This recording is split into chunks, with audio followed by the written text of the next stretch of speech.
Oke, selamat datang Kak Sevi, Ekan. Selamat bergabung dengan kami sebelumnya. Oke, di sini kita sudah kedatangan narasumber yang keren banget nih teman-teman. Oke, mungkin sebelumnya karena tadi dari aku pun belum perkenalan ya, biar kita kedepannya lebih enak nih. Mungkin dari aku sendiri mau perkenalan terlebih dahulu ya Kak. Saya izin perkenalkan diri. Di sini dengan Khalid Fitri Anaba, bisa dipanggil Lisna dari LPM Diagnostika FKUP 2022.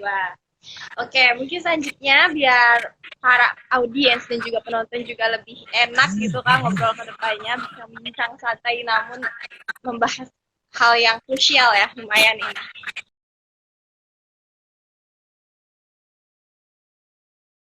Terima kasih. Suaraku masuk nggak? Masuk tapi masih lumayan kecil Kak suaranya. Masih kecil banget atau udah? Atau cukup terdengar? Cukup terdengar. Oke, makasih untuk moderator malam ini yang pasti nggak kalah keren.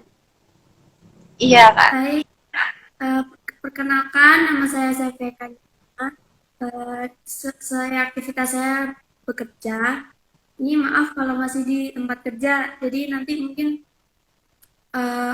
mungkin nggak bisa selama yang dijanjikan itu moderator. Baik. Untuk Oke. saya bagian dari Feminis Malang. Teman-teman kemarin juga mengkabarin saya untuk ikut, bukan untuk ya ngobrol-ngobrol dengan teman-teman dari FKUB ini. Iya, bener banget Kak Sevi. Oke, terima kasih ya Kak sudah menyempatkan waktunya untuk berbincang dengan kami di podcast Logika lagi ngobrol bareng di LPM Diagnostika ini. Oke Kak, nih ngomong-ngomong nih, kita kan sedang membahas tentang perempuan ya, pasti gak lepas dari hal-hal yang mungkin sudah menempel atau menjadi stigma di masyarakat yang biasanya kita tuh mungkin sering dengar ya udahlah kodratnya perempuan itu memang harus bisa memasak di rumah, harus bisa beres-beres rumah, terus gak usah lah pendidikannya itu tinggi-tinggi kayak gitu, dan banyak hal lainnya, stigma-stigma yang lainnya. Nah mungkin terkait hal-hal tersebut yang sering disangkut pautkan dengan katanya itu kodrat dari Tuhan, katanya itu memang esensi perempuan sudah diciptakan seperti itu. Nah mungkin itu bisa digambarkan atau dijelaskan pandangannya dari feminisme itu seperti apa. Nah, namun sebelum sampai ke situ ya Kak, mungkin aku sendiri kepo banget nih, kan berarti kita harus tahu dulu dasarnya gitu ya Kak ya. Sebenarnya gambaran feminisme sendiri itu seperti apa sih Kak, atau definisinya sendiri itu seperti apa sih Kak Sevi kalau boleh tahu? Oke, emang kalau ngomongin masalah perempuan tuh nggak pernah ada habisnya nggak sih?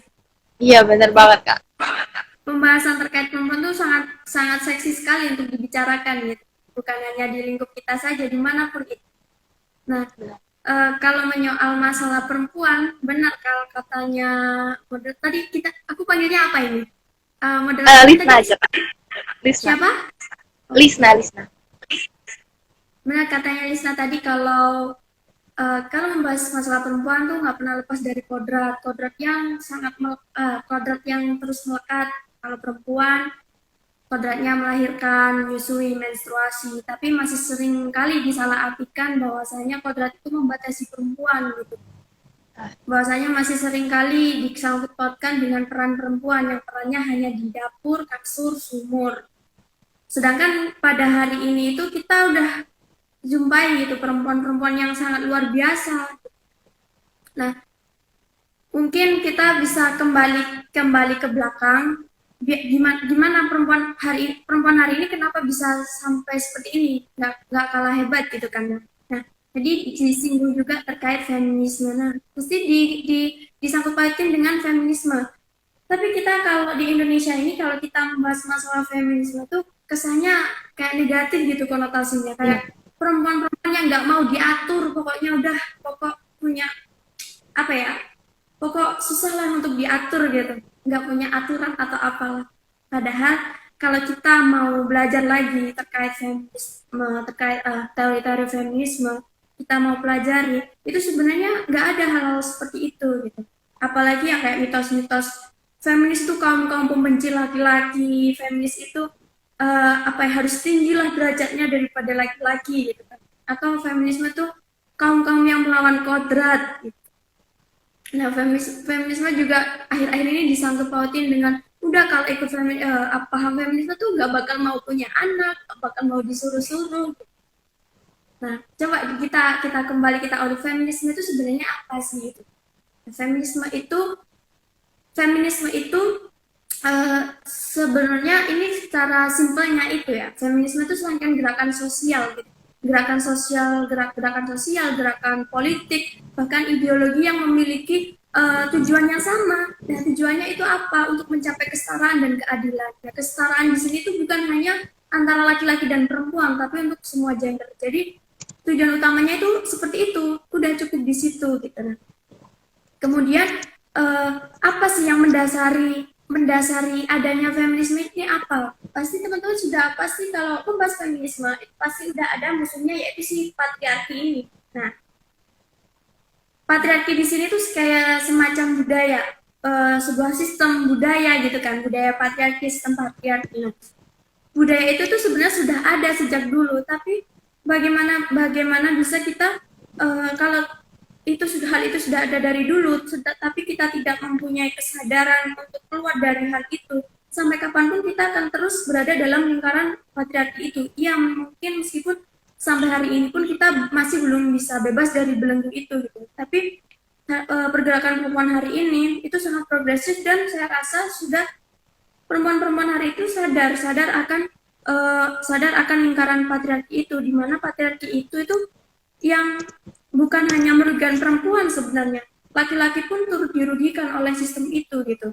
Nah, kapan feminisme muncul itu ketika kaum perempuan itu mulai sadar, mulai secara sadar mengorganisir dirinya dalam skala yang besar dan cukup efektif untuk memperbaiki keadaan mereka sendiri dari belenggu patriarki itu.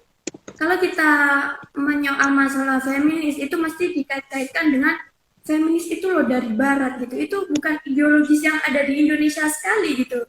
Tapi kembali lagi, feminis itu ada karena tujuannya itu bukan untuk mengalahkan laki-laki, bukan untuk bersaing. Perlu ditekankan feminis ada itu untuk kesetaraan, untuk menuntut keadilan agar perempuan ini tidak selalu berada dalam posisi posisi kedua gitu, posisi kedua setelah laki-laki gitu kan. Nah, uh, sebenarnya di Indonesia pun itu juga banyak feminis dari Indonesia tuh banyak. Biasanya feminis dari Indonesia itu disangkut pautkan dengan siapa, Ibu kita Kartini yang dengan emansipasinya kan. Nah, kenapa kenapa feminis dari Indonesia tuh jarang jarang sekali disorot itu karena pertama ideologis feminis itu katanya tidak integral dengan sejarah Indonesia, tidak integral secara sejarah Indonesia. Nah, mungkin di Indonesia itu secara histografinya perempuan di Indonesia itu hanya sejarahnya itu tentang perempuan yang hanya menang dalam perempuan maskulin yang menang dalam medan perang gitu. Sebenarnya itu tujuannya ya sama. Tujuan kita dengan yang barat pun sama, cuman bagaimana kita hal itu tuh disesuaikan dengan perkembangan zaman, disesuaikan dengan apa ya namanya itu, dengan keadaan sosial kita juga seperti itu. Makanya itu sebenarnya kalau dianggap dari barat di Indonesia pun juga sejak Kartini pun itu juga sudah ada feminis itu. Cuman memang kata-kata itu memang didapatkan dari barat pada abad 18 oleh Mary yang pada saat itu feminisme itu dia sebagai gerakan untuk kesetaraan antara hak perempuan dan laki-laki. Nah, itu. Oke, berarti nih Kak, aku sedikit menyimpulkan terlebih dahulu ya. Mungkin berarti sebenarnya feminisme itu ya berarti gerakan sosial gitu ya, yang memiliki ideologi yang sama, kemudian juga tujuannya tidak lain atau tidak bukan untuk kesetaraan semua gender, bukan hanya untuk perempuan atau laki-laki saja gitu. Kemudian juga yang mendasari adanya feminisme ini juga tidak lepas gitu dari adanya patriarki tadi gitu kan. Dan mulai adanya feminisme sendiri itu ketika para perempuan ini mulai sadar gitu bahwa peran mereka pun penting dalam kehidupan, dan juga ditemukan kata feminisme ini tadi pada abad 18. Jadi Kak, sebenarnya untuk feminisme sendiri ini adakah hubungannya terkait pandangan atau mungkin stigmanya gitu ya, ada hubungannya dengan biologis, misalnya seperti laki-laki fisiknya itu kan lebih kuat kayak gitu, terus powernya juga lebih kuat, atau mungkin dari kultur budaya adat istiadat yang tadi turun temurun, ya udah dari dulunya juga emang perempuan harus bisa masak di dapur kayak gitu, terus perempuan juga udahlah gak usah pendidikan tinggi-tinggi, nanti laki-laki pada minder gak ada yang mau. Atau mungkin dari aspek agamanya ada yang bilang gitu kalau perempuan atau istri gitu ya harus nelen mentah-mentah 100%, apapun omongan suami itu kita benar-benar harus nurut. Nah, apakah terkait pandangan-pandangan dari berbagai aspek tersebut ada hubungannya dengan feminisme ini sendiri ya Kak? Nah, berarti kan semua itu dari ketiga itu kan sebenarnya itu juga mendasari adanya feminisme juga gitu. Karena pertama peran tradisional seperti terkait peran ya, karena kalau ngomongin feminisme itu nggak pernah lepas dari peran gender juga ya, karena gender itu, karena ketika kita membicarakan terkait feminisme itu di situ peran gender itu sangat penting. Gender di sini tuh termasuk seperti ekspresi gender, identitas gender, dan peranan gender itu sendiri gitu. Nah, kenapa apa namanya, kalau dari agama ya, mungkin di Indonesia mayoritas Muslim, saya sendiri pun Muslim. Mungkin kalau di sini teman-teman juga yang ikut di sini nih Muslim mungkin juga sepakat bahwasanya Islam itu agama yang sangat udah memuliakan perempuan loh, gitu kan?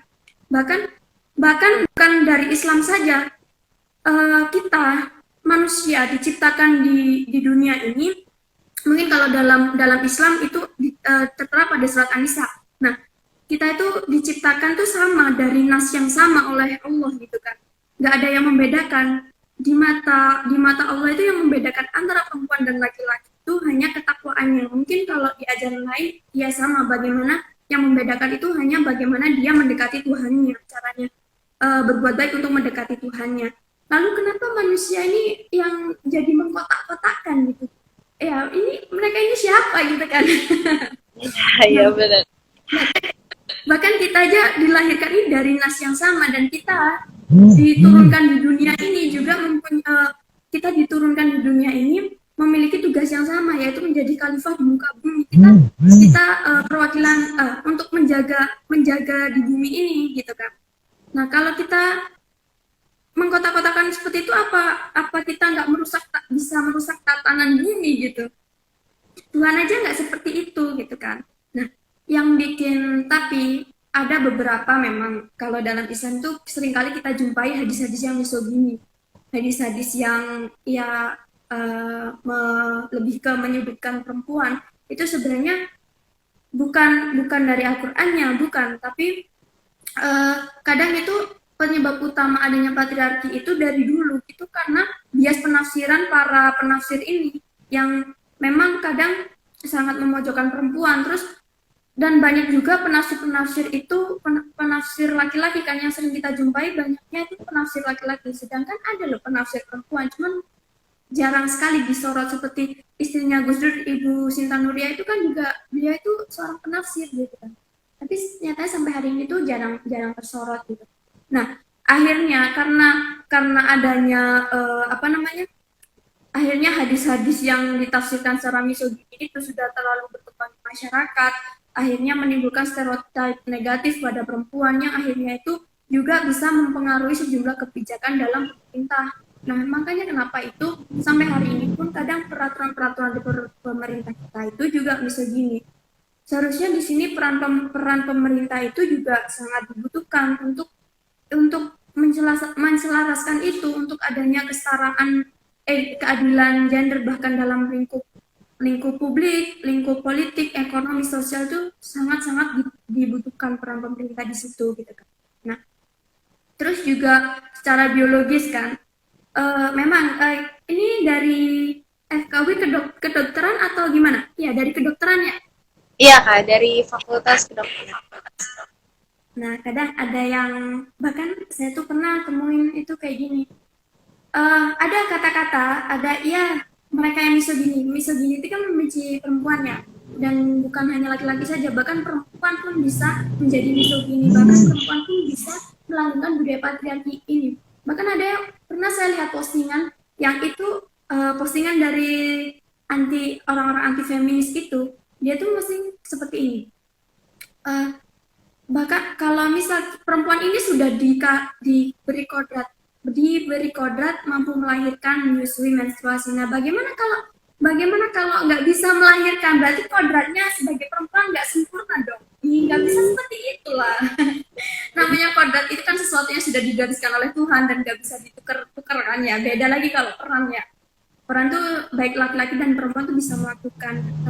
Kodrat ini kok sampai ngomong seperti itu. Nah, bagaimana dengan perempuan-perempuan yang memang tidak diberi rezeki, tidak diberi rezeki untuk mempunyai anak? Apakah itu tidak menyakiti sesama perempuan? Nah, omongan-omongan seperti itu, kalimat-kalimat seksi seperti itu pun juga salah satu hal yang melanggengkan patriarki gitu. Tanpa sadar kita ngomong seperti itu turut melanggengkan. Maksudnya meskipun kita tidak dikarunia pun perempuan ini kodrat itu sudah menjadi kodrat perempuan gitu kan seutuhnya. Kita pun juga nggak tahu, bahkan ada kondisi medis yang memang mungkin perempuan itu tidak bisa melahirkan, dan itu pun bukan terjadi karena faktor perempuan saja, bahkan ada kok laki-laki yang tidak bisa menghasilkan sel sperma sehingga tidak bisa ini kan. Nah, bahkan di dunia kesehatan pun disebutkan seperti itu. Nah, kalau kadang itu memang ada benarnya, memang kenapa pekerjaan laki-laki itu lebih diberatkan daripada perempuan, karena perempuan itu juga mempunyai kapasitas. Seperti misalnya kalau kita terlalu angkat berat-berat, itu juga sangat berpengaruh terhadap khususnya terhadap rahim kita ya. Apalagi kalau kita sedang hamil atau mungkin sedang menstruasi, itu juga sangat mempengaruhi sekali gitu.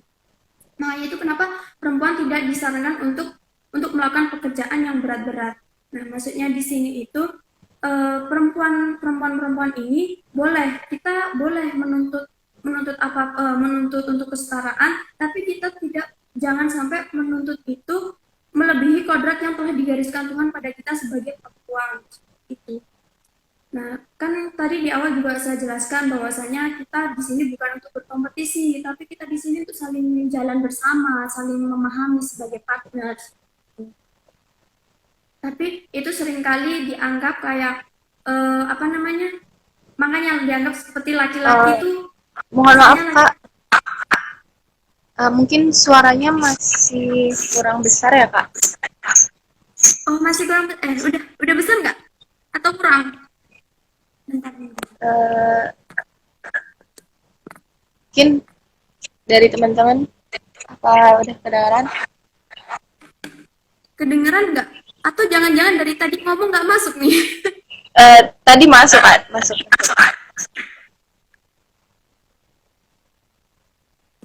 Oke, udah Kak. Tadi yang terakhir udah kencang. Nah ya, udah kencang. Tadi juga masuk sebenarnya. Sudah Kak? Oke, aku lanjutin ya. Jadi kadang hal itu tuh malah dijadikan bahan ya untuk mereka yang melanggengkan patriarki ini, dijadikan bahan. Ya emang karena perempuan dikodratkan seperti itu, akhirnya perempuan dilemahkan. Padahal enggak. Padahal seharusnya tidak seperti itu gitu. Dan karena laki-laki ini dianggap makhluk yang kuat, akhirnya tidak menutup kemungkinan bahwa laki-laki ini seperti ini, toxic. Mungkin teman-teman udah pada tahu terkait toxic masculinity, di mana karena laki-laki itu seseorang yang dikatakan perkasa, kuat, jadi akhirnya laki-laki itu dalam konstruksi sosial kita tuh, seorang laki-laki tuh nggak boleh nangis gitu.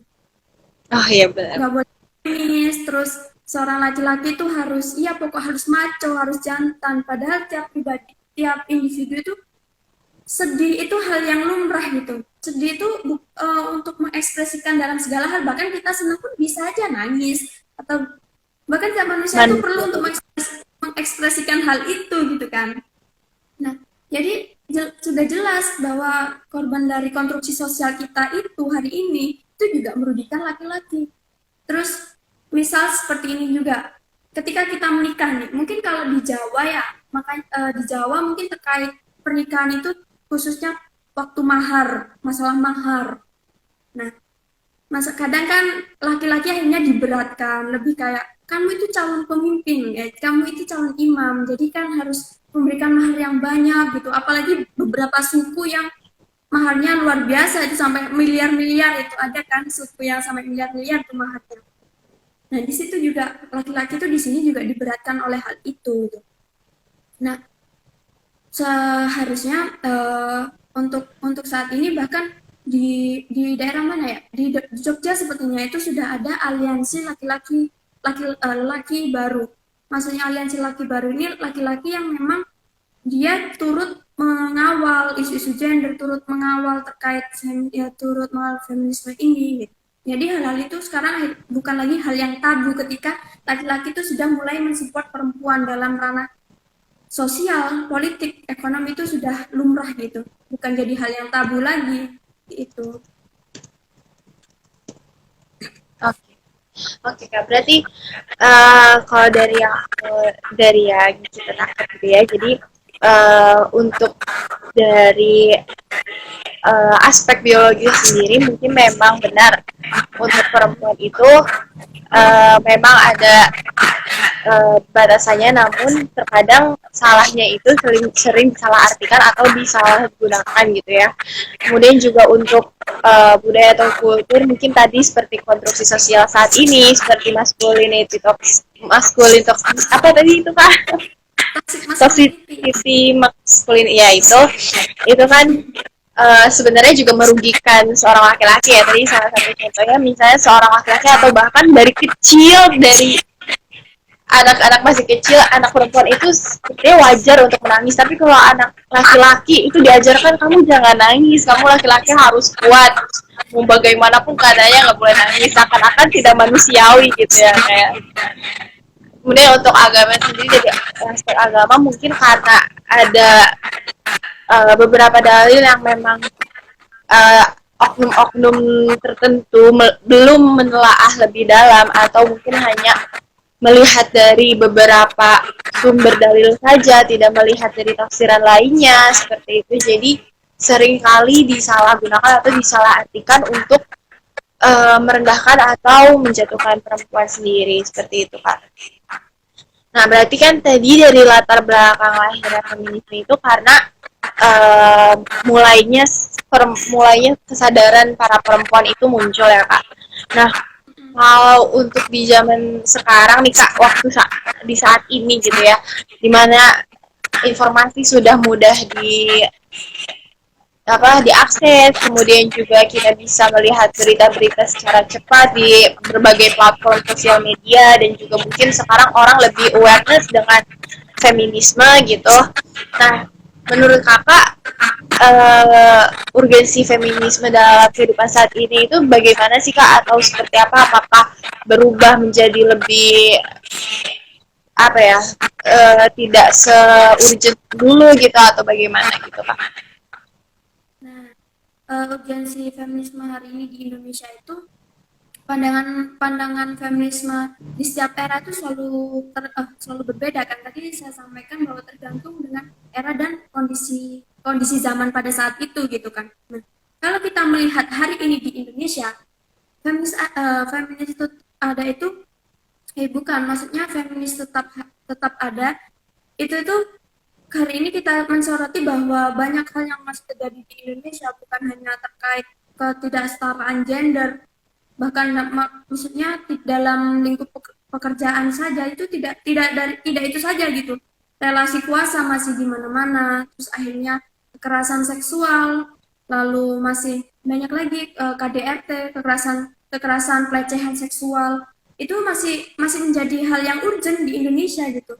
Karena kita sendiri ketahui, bahkan saya tuh pernah hampir kayak tiap kali saya buka Instagram itu selalu selalu yang keluar itu berita-berita tentang pelecehan seksual, dan itu sayangnya yang melakukan itu adalah oknum-oknum yang membawa embel-embel agama. Ustadz mencabuli santrinya, lalu dosen mencabuli muridnya. Kenapa kenapa hal itu berangkat dari justru orang-orang yang harusnya itu Terpandang. apa ya? Nah, mereka itu paham agama loh. Terus mereka itu orang-orang yang katanya intelek, tapi kenapa melakukan hal sebejat itu gitu loh. Terus sebenarnya kalau ngomongin itu tuh sangat miris sekali ya. Kayak seperti kemarin kasus-kasus apa kekerasan yang ada di anak SD itu, yang mungkin teman-teman di sini ikut tahu terkait isu itu di daerah mana itu, di daerah Araya itu. Nah, itu kenapa kok masih terjadi gitu loh. Padahal benar tadi katanya zaman zaman udah maju, tapi seiring seiring berkembangnya zaman, seiring majunya zaman, kalau nggak diimbangi dengan akal pikiran yang sehat juga bahaya juga gitu loh. Orang yang orang yang paham aja seperti itu gitu. Terus apa namanya? Dan permasalahan kadang gini, kadang perkembangan teknologi itu bukan hanya positif saja, ada negatifnya juga kan. Orang tuh jadi tahu, maksudnya jadi tahu banyak hal. Kayak misalnya seperti ini, akhirnya jatuhnya harus mawas diri, kita ini harus bijak dalam berteknologi, khususnya bersosial media, karena teman-teman sendiri juga tahu sekarang sosial media juga sangat gencar kan ya. Apalagi terkait kayak apa namanya, aplikasi-aplikasi dating kayak gitu, banyak banyak masuk nggak kayaknya. Halo Kak, tadi sempat terputus sedikit sebentar. Sempat terputus Udah sebentar. masuk, Kenapa Kak? udah masuk. Sudah. Oke. Nah, kita harus pintar-pintar juga, harus bijak-bijak juga dalam bersosial media, karena karena canggihnya sosial media hari ini, kita tinggal upload aja udah berapa itu, udah siapa saja yang melihat kita gitu kan. Nah, dan hal itu tuh bisa dimanfaatkan oleh oknum-oknum yang tidak bertanggung jawab itu. Seperti yang kita lihat di TikTok nih misalnya. Mungkin teman-teman sering tuh lewat FYP kayak cewek perempuan joget-joget kayak gitu kan. Sebenarnya kita tidak melarang untuk berekspresi, tapi kita itu tidak bisa mengontrol pikiran orang lain. Iya, memang betul.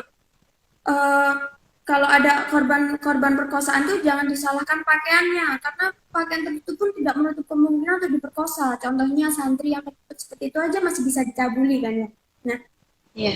kalau yang tertutup aja masih bisa, apalagi yang terbuka, dan kita juga tidak bisa mengatur pikiran orang lain gitu. Kita nggak bisa ngontrol pikiran orang lain. Jadi hari ini tuh bagaimana kita bisa lebih aware pada diri sendiri. Nah, terus permasalahan perempuan hari ini pun itu ya masih sangkut pautnya permasalahan pada masa lalu yang belum selesai. Nah, masalah yang kompleks entah karena faktor internal atau entah faktor eksternal itu masih belum selesai. Terus munculnya permasalahan perempuan hari ini tuh akibat adanya hambatan, misalnya kondisi politik. Contoh kondisi politik itu, eh perempuan itu hari ini tuh masih, teman-teman juga tahu, diberi kursi 30% dalam pemerintahan. Belum secara merata seperti itu kan. Nah, terus ada nih di organisasi aku nih bilang kayak gini, ya kan udah disediain kursi, kenapa nggak diisi gitu kan? Kan berarti balik lagi ke perempuannya. Tapi kadang repotnya kita ini sebagai perempuan di Indonesia ini, kita mampu buat isi, tapi stigma-stigma negatif yang udah apa ya? Jadi stigma negatif itu udah melekat pada diri perempuan, kita belum maju, udah nggak percaya diri dengan alasan, udah kalau perempuan yang mimpin nanti kalau lagi head emosian negaranya hancur itu. Kayak gitu tuh dibikin bahasa-bahasa seksis kayak gitu nggak baik ya teman-teman di sini. Kalau yang masih seksis-seksis itu tolong diingatkan ya temannya. Iya. Nah, kayak gitu. Jadi kita belum maju itu sudah dijatuhkan dulu. Kepercayaan diri kita itu udah apa ya, udah diserang dulu gitu kan.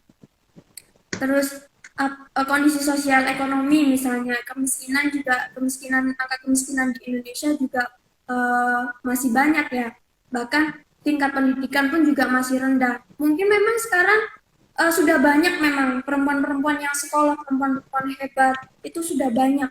Tapi bagaimana dengan perempuan-perempuan yang masih dalam belenggu budaya, budaya bukan budaya patriarki lagi, tapi budaya-budaya yang masih, yang kalau teman-teman ada di daerah pelosok, daerah desa-desa terpencil itu masih sering ditemukan pernikahan dini, kayak seolah udah deh, daripada kamu nanti ujung-ujungnya apa, kuliah, ujung-ujungnya balik ke sumur dapur kasur, mending nikah aja udah.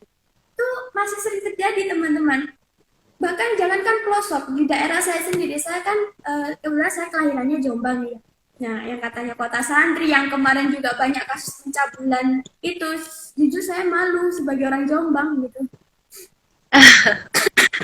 Nah, itu di situ bahkan Jombang yang nggak terlalu melosok sih, kata aku, nggak yang sampai ke pulau-pulau. Itu masih banyak sekali ditemuin nikah muda, yang mending dinikahkan aja daripada sekolah ke kota gitu kan. Nanti terus kadang ada ketakutan-ketakutan pada laki-laki, kalau misal perempuan kalau udah sekolah tinggi nanti apa namanya itu, melampaui laki-laki gitu kan. Nah, sebenarnya hal seperti itu tuh dapat diminimalisir dengan apa? Kalau memang perempuan itu kita di sini kan mau jalan seimbang nih ya. Nah, kalau perempuan itu mungkin laki-laki itu lebih akan terlukai terkait harga diri. Mereka paling nggak bisa dengan harga diri ya. Jadi kalau misal perempuanmu itu di levelnya di sini, ya bagaimana caranya kalian juga harus berusaha untuk berada di level yang sama gitu. Karena kita sendiri perempuan ini juga menyetarakan dengan kalian, berusaha setara, berusaha mencari kesetaraan agar kita tidak diinjak-injak gitu. Lah kok sekarang kita sudah di atas, kamunya nggak mau berusaha, kok kamu malah ngomong, udah nggak usah sekolah, nanti balik ke dapur lagi. Kalau katanya Prilly, iya, sama-sama balik ke dapur, tapi dapurku sama dapur kamu tuh beda loh. Seperti itu aja, apa namanya, ibaratnya gitu. Terus ideologis dan psikologis tadi, seperti ya perempuan yang apa namanya, peran tradisional perempuan yang katanya cuma di dapur sumur kasur tadi. Terus masalah psikologis perempuan yang dikait-kaitkan dengan perempuan itu makhluk yang emosional, mudah marah, mudah nangis, ya itu kan sudah bawaan dari Tuhan gitu ya. Jadi emang ada satu kondisi yang kita memang tidak bisa rubah, yang udah dikaruniai oleh Tuhan gitu. Kalau kita kembali ke zaman, dan laki-laki misal dikarunia dengan logika, dengan orang yang lebih mengepentingkan pemikirannya, taraf pemikirnya itu lebih di atas perempuan. Tapi sampai detik ini kita nggak pernah tahu, atau belum pernah ada penelitian terkait bahwa otak laki-laki dan otak perempuan itu lebih lebih gede kapasitasnya otak laki-laki. Itu mungkin teman-teman bisa cari tuh jurnalnya. Kalau memang udah nemu, boleh tuh kita sharing-sharing, boleh. Tapi sejauh ini memang belum ada teman-teman, gitu kan. Nah, terus apa namanya? Ini kalau kita kembali ke zaman meramu ya, zaman purba, di mana laki-laki itu yang berburu, laki-laki yang berburu, laki-laki yang mencari apa? Mencari dimakan dan lain-lain, dan perempuan itu untuk mengolah. Tapi kan pada keseluruhannya laki-laki hanya berburu, tapi yang meramu siapa? Seorang perempuan. Jadi dalam hal mengelola, perempuan tuh juga nggak diragukan lagi gitu loh. Nah, kalau saling kontribusinya saling sama, kan enak tuntas masalah itu di negara kita ini. Bukan di negara kita saja, bahkan di seluruh dunia. Kalau antara perempuan dan laki-laki ini sama-sama sadar gitu, sama saling menghargai, tidak saling mau terlihat seperti paling superior gitu ya, itu masalah itu tuntas. Nah, Oke, mungkin Kak. kalau ya silakan. Oh iya, nggak apa Kak, lanjut dulu aja. Udah. Oke, oke, Boleh, berarti boleh. kan untuk urgensinya untuk saat ini memang masih sangat penting tentunya ya, karena masih kita sering temukan kasus-kasus pelecehan seksual ataupun tadi KDRT ataupun kekerasan seksual, karena saat ini bahkan yang sering disoroti itu kasusnya ibaratnya dilakukan oleh orang-orang terpandang seperti justru dosen ataupun pemuka agama seperti itu ya kan. Dan untuk urgensinya di kehidupan saat ini juga tidak lepas dari kitanya sendiri, karena dalam menggunakan sosial media ataupun dalam sikap sih intinya kita sendiri itu memang harus lebih bijak gitu, karena Ya, ya dari kasus-kasus sebelumnya juga, bahkan dari yang berpakaian tertutup misalnya tadi seperti itu saja sudah ada kasusnya, apalagi yang mungkin dari kita sendiri misalnya masih belum bijak untuk berpakaian atau sebagainya. Ya, walaupun memang tadi ya kembali lagi memang untuk urusan berekspresi itu urusan pribadi masing-masing, namun dari kita sendiri harus tetap bijak seperti itu. Kemudian juga uh, memang sebenarnya masalah seperti ini itu tidak terlepas dari masalah-masalah yang belum selesai, kemudian juga untuk dari pemerintahnya sendiri, dari apa ya, kursi untuk perempuan itu tadi sudah bukan sudah hanya 30%, namun stigma negatif bagi perempuan itu kan masih melekat. Jadi sebelum perempuan itu tadi maju, mungkin kita sudah apa ya, kepercayaan diri kita itu sudah terlalu seperti itu. Mungkin itu dari beberapa aspek yang tadi sudah saya jawab seperti itu ya Kak. Oke Kak, mungkin aku lanjut aja ke pertanyaan selanjutnya ya Kak ya, gak apa-apa. Kan tadi ya, sudah Kakak jelaskan juga kalau sebenarnya feminisme ini berbeda dengan halnya membenci laki-laki seperti itu. Nah, sebenarnya untuk menjadi seorang feminis atau aktivis feminisme sendiri itu boleh gak sih Kak dari seorang laki-laki gitu? Atau hanya perempuan saja gitu? Kemudian bagaimana dari sistem feminisme ini menjadi hal yang benar-benar penting juga nih buat laki-laki, karena kan emang tadi kalau dari patriarki sudah jelas gitu ya, atau dari apa toxicity masculinity itu sudah jelas merugikan laki-laki. Nah, untuk feminisme sendiri bagaimana tuh hal tersebut bisa menjadi keuntungan bagi laki-laki sendiri? oke. Jadi intinya apakah laki-laki itu boleh nggak sih turut jadi feminisme gitu kan ya? Eh, Feminis tadi kan secara garis besar tuh gerakan sosial ya, gerakan sosial untuk tujuan mencapai sebuah kesetaraan dan keadilan gender, bukan hanya laki-laki dan perempuan, tapi untuk semua gender.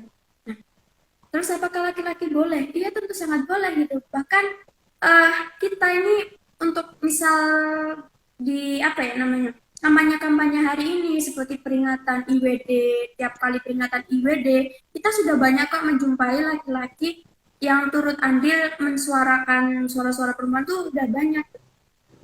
Dan yang meskipun belum sepenuhnya dipenuhi oleh laki-laki, tapi ketika kita melihat laki-laki itu sudah ada upaya untuk ikut menegakkan itu, kita rasa laki-laki pun juga juga bisa bisa bisa terus mengawal bisa gabung bukan gabung apa ya, bisa melabeli dirinya feminisme gitu. Jadi nggak, feminis itu bukan bukan seperti apa ya, bukan kayak bukan kayak organisasi yang hanya hanya beberapa gender saja, tapi untuk semuanya, bagi mereka-mereka yang mempunyai tujuan yang sama tadi, ya tujuan untuk kesetaraan, mencapai keadilan tadi gitu. Oke Kak, berarti untuk feminisme sendiri ini menjadi penting bagi laki-laki itu bagaimana nih Kak? Sistem dari feminisme ini sendiri.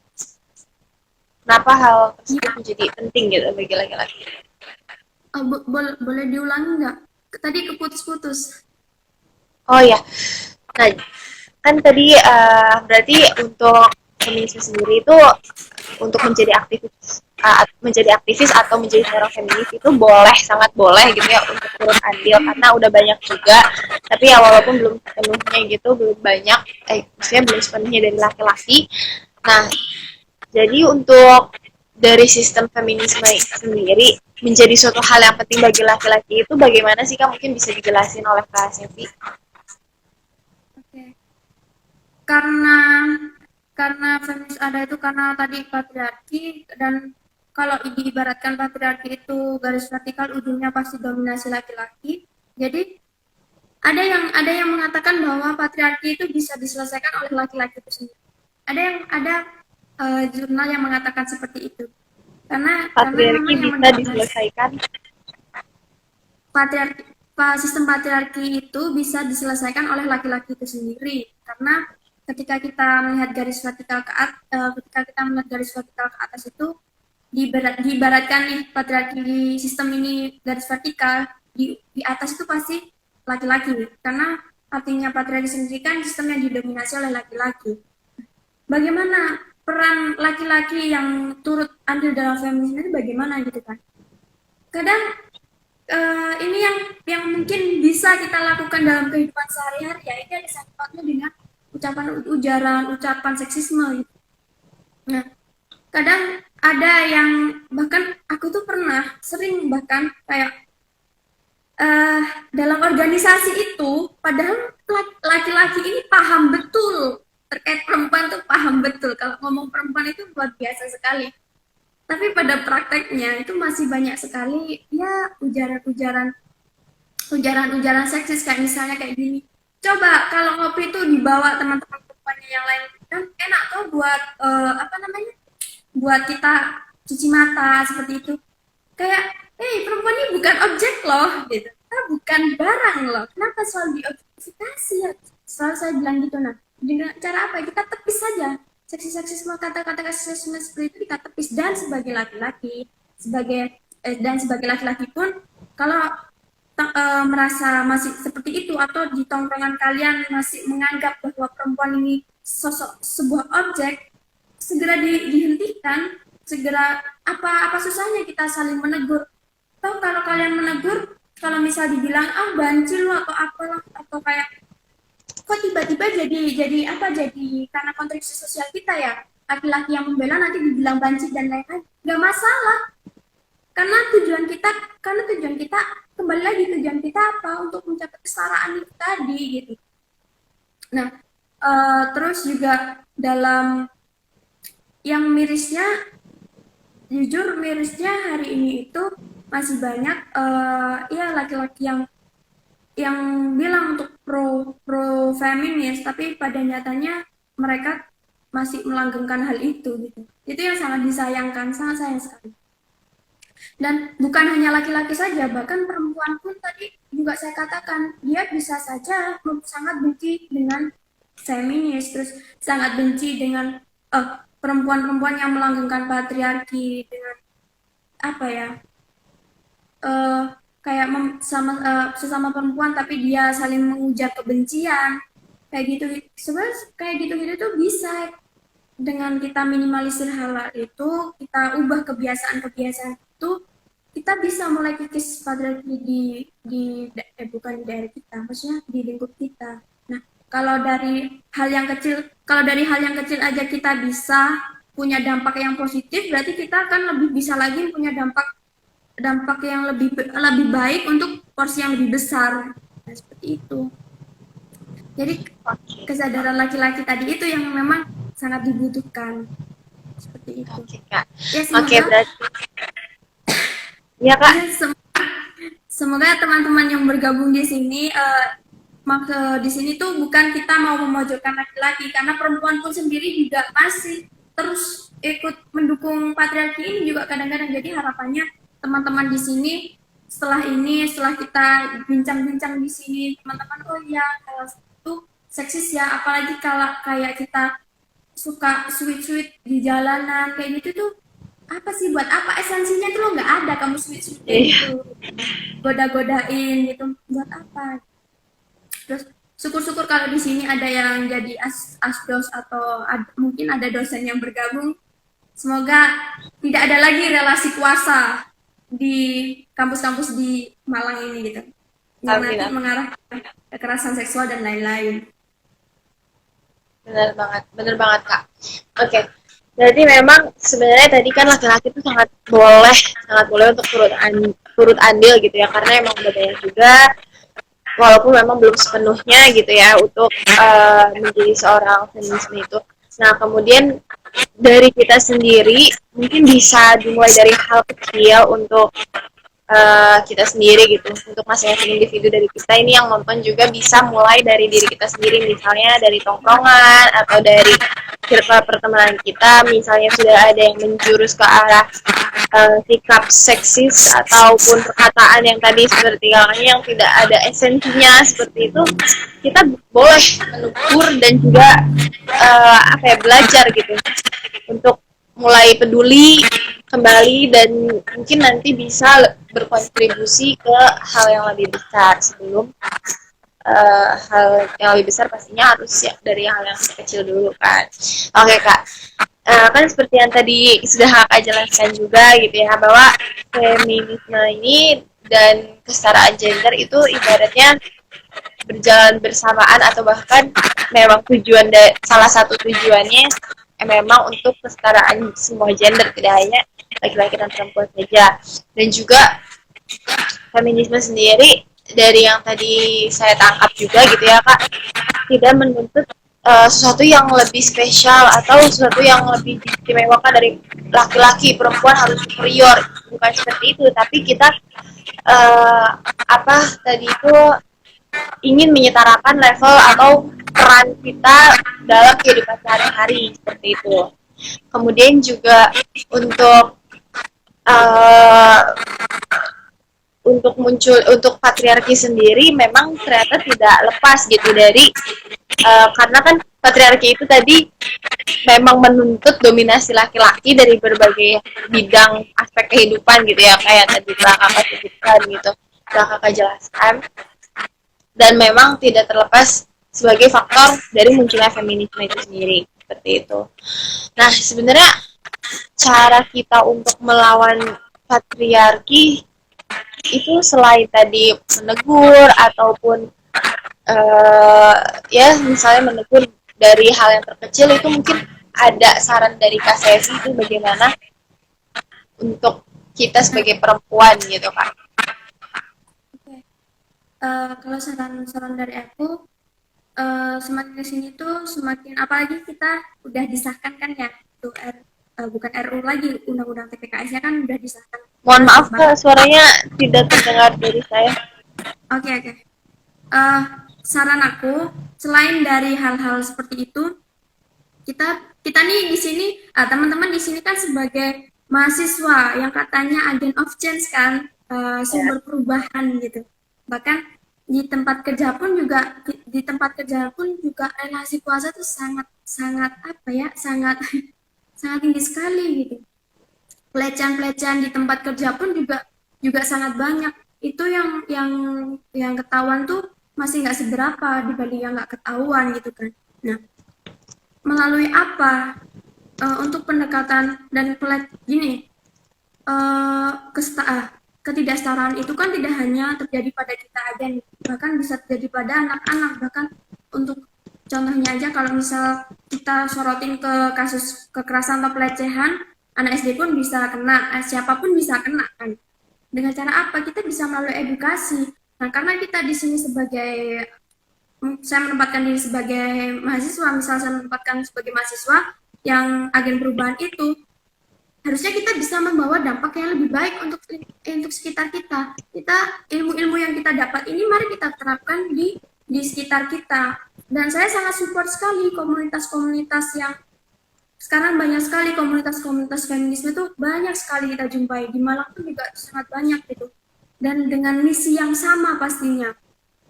Mungkin kita bisa melalui edukasi dan sosial media kita, karena kita hidup dalam teknologi yang sangat canggih. Kalau kita mengedukasi, iya, kalau dulu mungkin kita datang ke SD, datang ke SMP gitu ya kalau misalnya mau edukasi, kalau misalnya kesehatan, masalah sikat gigi atau apa. Sedangkan kita sekarang sosial media tuh luas sekali, kita mau ngapain aja bisa di situ.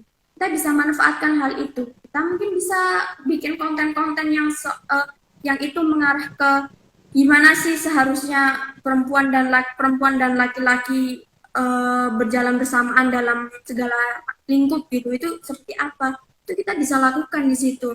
Dan seiringnya kita sering edukasi, seiringnya kita sering uh, apa namanya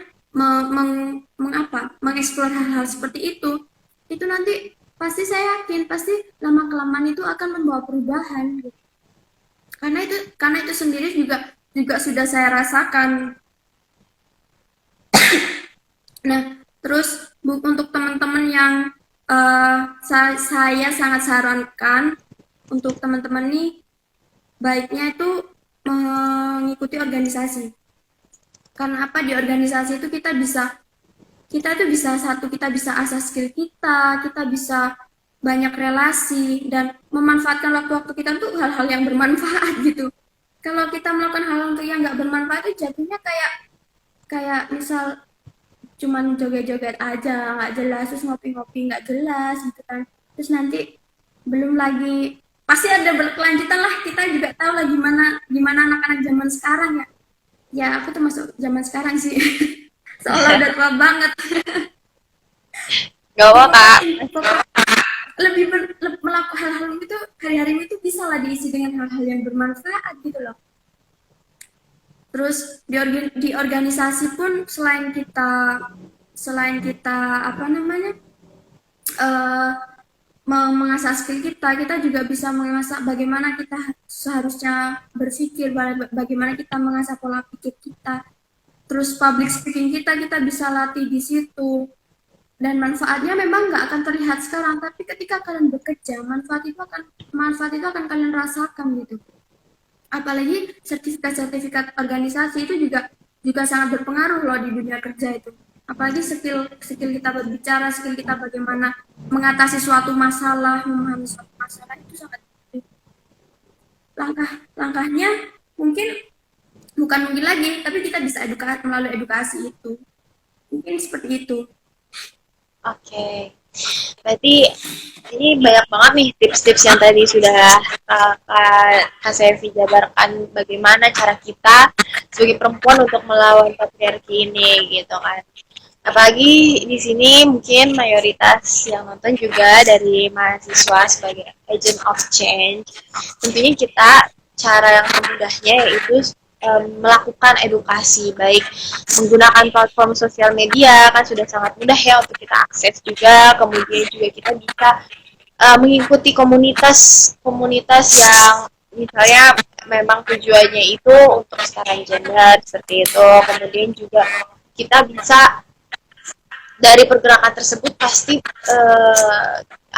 sedikitnya ada membawa perubahan untuk sekitar seperti itu. Kemudian juga dengan mengikuti organisasi kita juga secara tidak langsung itulah cara kita sebagai perempuan untuk melawan patriarki, karena dengan organisasi kita bisa mengasah skill, kemudian juga tidak membuang waktu secara sia-sia gitu ya, memanfaatkan waktu gitu secara lebih efisien, kemudian juga kita mendapat experience baik secara public speaking-nya, kemudian juga untuk cara berpikir ke depannya seperti apa untuk menyelesaikan masalah yang nantinya pasti akan bermanfaat ke depannya, baik di lingkup pekerjaan atau di lingkup kehidupan nanti seperti itu.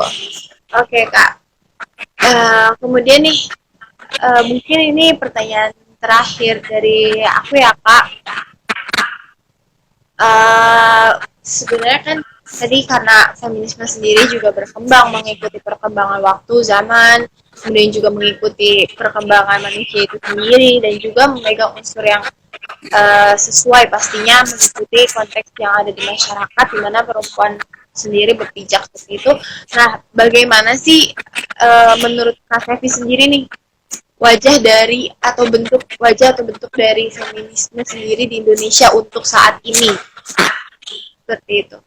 Karena kan tadi juga dari sejarahnya mungkin kurang atau tidak terintegrasi gitu ya kan dengan tujuan-tujuan. Nah, apa namanya? Wajah feminis hari ini di Indonesia ya. Kalau teman-teman beranggapan bahwa feminis itu ngeri, itu mungkin yang teman-teman karena gini, bahkan dari awal aliran-aliran feminisme ada itu kan karena ada beberapa aliran ya.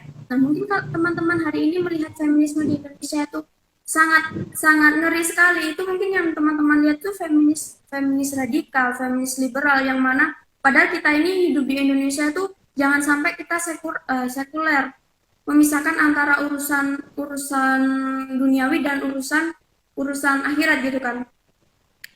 Sebenarnya untuk kalau ditanya wajah feminis hari ini di Indonesia itu ada beberapa yang ini sih, mungkin memang ada feminis yang sangat ekstrim.